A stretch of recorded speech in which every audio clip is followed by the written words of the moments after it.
time we really make this connection to spin currents that are exchange-driven and not diffusive spin currents, if you remember what I was talking about yesterday.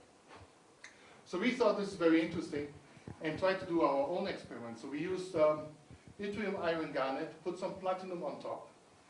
And what we did is we pass the current through the platinum, it generates a spin current, you get the spin accumulation at the surface with the ferromagnetic insulator, and we just wanted to see how the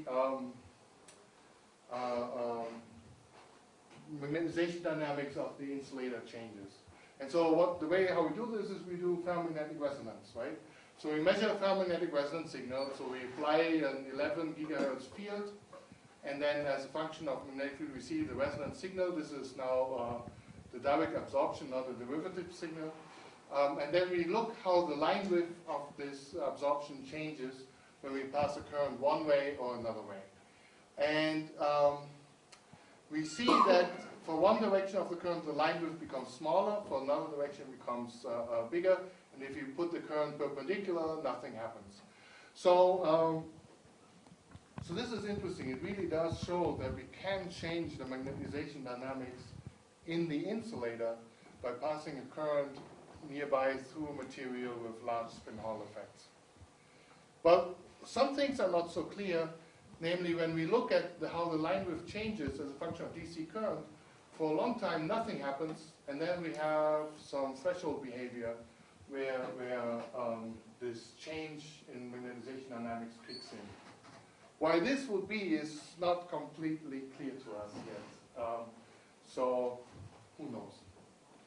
So this is so new, it's not published yet, you know. So this is our latest things.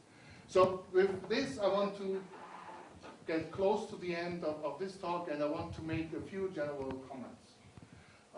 I hope what you took away from the talk today and yesterday is that you can think of spin currents in an independent way. It's not just a spin polarized charge current, but you can think of spin currents in their own right. And once you do that, it allows you to look at different cross connections in different ways. I mean, I looked how spin and charge currents are connected, let's say either through electrical injection or through spin Hall effects.